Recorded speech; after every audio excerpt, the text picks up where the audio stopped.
PBBM inaprubahan ang executive order sa wage benefits hike ng mga government workers. Aprobado na ni Pangulong Ferdinand Marcos Jr.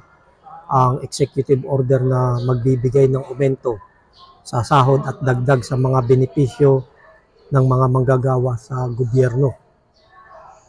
Ito ay matapos lagdaan kahapon ni Executive Secretary Lucas Bersamin ng Executive Order number 64. Nasa ilalim ng nilagdaang Executive Order number 64 ni Bersamin ang updated na pasahod sa mga government workers na nakatalaga sa mga executive, legislative at judicial branches, constitutional commissions at iba pang constitutional offices.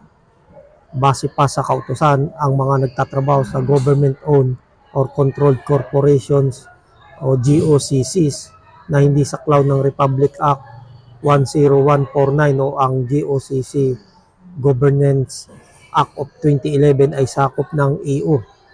Kasama rin sa dagdag aumento ang mga nasa lokal na pamahalaan.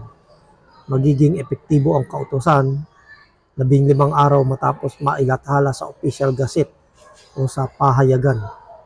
Sinabi ni Marcos na dahil sa kasalukuyang kalagayang pang-ekonomiya, kabilang ang pagbawas ng kakayahang bumili dulot ng inflation, ay kailangan na i-update ang mga sahod at benepisyo ng mga tauhan ng gobyerno para mapanatili ang competent, tapat, mabilis at malusog na pwersa ng trabaho na magre-resulta sa mataas na produktibo at magandang serbisyo sa publiko.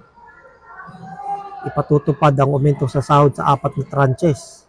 Unang matatanggap ng mga manggagawa ang aumento sa sahod January 1, 2024, ikalawang tranche sa January 1, 2025, ikatlo sa January 1, 2026, at ang ikaapat na tranche sa January 1, 2027. Inatasan naman ang Department of Budget and Management o DBM na mag-issue ng kaukulang guidelines para maitupad ang nakasaad sa Executive Order number 64.